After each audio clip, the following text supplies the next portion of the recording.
Hello बच्चों, आप में से कई सारे बच्चों का रिजल्ट आ चुका होगा, कई सारे बच्चों का एग्ज़ाम चल रहा है और कई सारे बच्चे ऑलरेडी रिजल्ट देख चुके होंगे और पास हो चुके होंगे। तो फाइनली आप कहीं ना कहीं अब तो 10th में तो जाने ही वाले हैं। तो जैसे ही आप 10th में जाएंगे तो आपके दिमाग में सबसे पहला तो यही क्वेश्चन आएगा कि सर 10th स्टार्ट कहाँ से करें, क्या पढ़ें क्या नहीं पढ़ें। पूरे बुक का एग्ज़ाम होने वाला है, इससे पहले तो हमने पूरी बुक के सिलेबस का एग्ज़ाम कभी दिया ही नहीं। तो हमें कैसे पढ़ना चाहिए, हमारी रिक्वायरमेंट्स क्या होनी चाहिए, कहाँ से शुरू करेंगे, कहाँ ख़त्म करेंगे, कितने आवर्स पढ़ने चाहिए, क्या बहुत ज़्यादा डिफ़िकल्ट होती है 10th स्टैंडर्ड, क्या 9th से भी ज़्यादा डिफ़िकल्ट होती है 10th स्टैंडर्ड, टेक्स्ट बुक से बाहर से आया जाता है क्या, ये सारे क्वेश्चंस के आंसर जो है मैं इस वीडियो में आपको देने वाला हूँ। सबसे पहली बात 9th वर्सेस 10th की बात करते हैं हम लोग। अगर हम 9th वर्सेस 10th की बात करें तो मैं आपको बहुत ही क्लियरली बता दूं, किसी भी टीचर को पूछ लोगे तो वो यही कहेगा कि 10th स्टैंडर्ड ज़्यादा आसान है। आपको हंसी आ रही होगी, नहीं एक्चुअली में 10th स्टैंडर्ड आसान है। क्यों, बताता हूँ।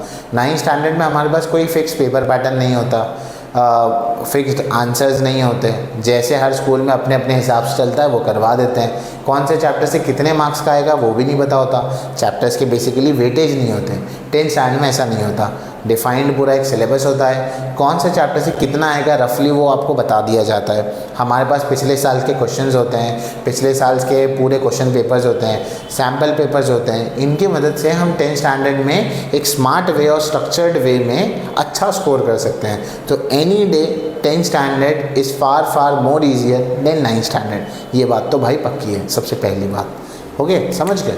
दूसरी बात, सब्जेक्ट्स पर आते हैं। हर सब्जेक्ट को कैसे पढ़ा जाएगा और कहाँ से। अभी बहुत ही कंसाइज मैनर में छोटे छोटे फॉर्म में बता देता हूँ कि सब्जेक्ट्स को कैसे तैयारी उसकी करनी है आपको सही। सबसे पहले हम लैंग्वेजेस को ले लें तो यूजुअली लैंग्वेजेस हमें ये मिलती है हिंदी मराठी, हिंदी मराठी इंग्लिश, ठीक है। ये 3 लैंग्वेजेस हमको मिलती है पढ़ने के लिए, ठीक। तो सबसे पहले तो हिंदी मराठी इंग्लिश के पेपर पैटर्न को जान लीजिए कि उसका पेपर पैटर्न कैसा है। पेपर पैटर्न कैसा है उसका लिंक मैं वीडियो में डाल दूंगा, तो वहाँ से देख सकते हो कि हिंदी मराठी इंग्लिश का पेपर पैटर्न क्या है और फिर उस हिसाब से उसकी तैयारी करनी है। यूजुअली हिंदी मराठी इंग्लिश जो है जैसे जैसे स्कूल में पढ़ाया जा रहा है वैसे वैसे उसकी तैयारी करो। हमारे महाराष्ट्र बोर्ड में ये पैटर्न है, ज़्यादातर आपको जो है वो बाय हार्ट करने के लिए आंसर्स नहीं है, बराबर। आपको लेसन को समझना है और पर्सनल रिस्पॉन्स क्वेश्चन करना है। मराठी में जैसे 9th में था, आपको मराठी का एप्रिसिएशन लिखना होता था और स्थूल वाचन के ब्रीफ याद करने होते थे, वही पैटर्न 10th में भी है। 10th में इंग्लिश में भी वही है, आपको सिर्फ वो याद करके आना है, क्या बोलते हैं, एप्रिसिएशन याद करके आना है, बाकी कुछ भी याद करने वाला तो है नहीं। राइटिंग स्किल्स अलग है और ग्रामर अलग है। अब ये दो वर्ड्स पर आता हूँ मैं कि लैंग्वेजेस में ग्रामर और राइटिंग स्किल को कहाँ से किया जाए। लैंग्वेजेस में ग्रामर को कहाँ से किया जाए। ग्रामर को करने का सबसे अच्छा सोर्स है जो टेक्स्ट बुक के पीछे जो ग्रामर की एक्सरसाइज दी गई है उसको सॉल्व करें। अगर आप उसको सॉल्व करेंगे तो बहुत बेहतर रहेगा आपके लिए, क्योंकि वहाँ से अगर आप ग्रामर कर रहे हैं तो वैसा ही लगभग ग्रामर आपको बोर्ड एग्जाम में पूछा जाएगा। तो टेक्स्ट बुक की एक्सरसाइज को सॉल्व कीजिए। राइटिंग स्किल के लिए किसी भी पब्लिकेशन की बुक उठा लिए, अगर पॉसिबल है तो 2 से 3 अलग अलग पब्लिकेशंस की बुक उठा लीजिए और वहाँ से आप राइटिंग स्किल्स को सॉल्व कीजिए, तो आपके लिए वो बेटर रहेगा, ठीक है बात। तो ये हो गया। अब तो ये लैंग्वेजेस की बात है, बहुत कंसाइज मैनर में बता रहा हूँ।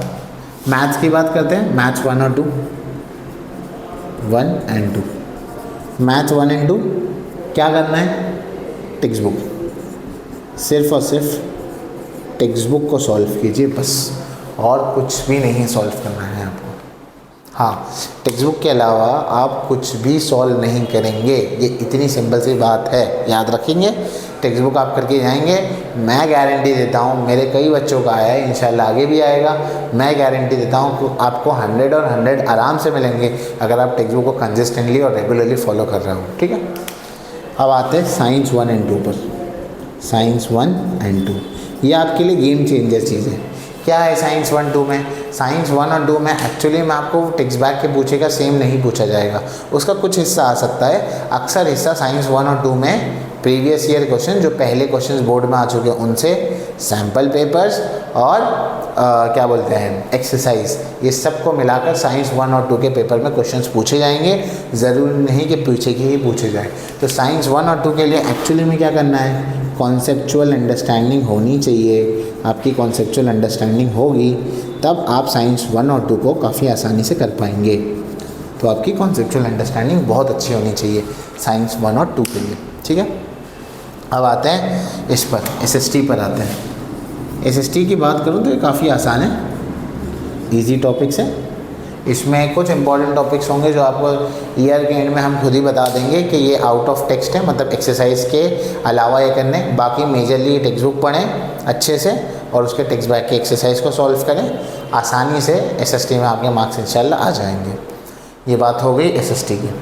अब आते हैं कि सर कितना पढ़ना चाहिए। 10th स्टैंडर्ड में दिन में 8 घंटे पढ़ने चाहिए, 10 घंटे, 5 घंटे, 20 घंटे, कितना पढ़ना चाहिए। एक इंडिविजुअल की कैपेसिटी पर डिपेंड करता है, पर एक जनरल रेंज दे रहा हूँ कि एक अच्छा स्टूडेंट जो है, अब वो चाहे एवरेज हो, इंटेलिजेंट हो, कैसा भी हो, बेयर मिनिमम आपको 2 आवर्स सेल्फ स्टडी को देने ही है।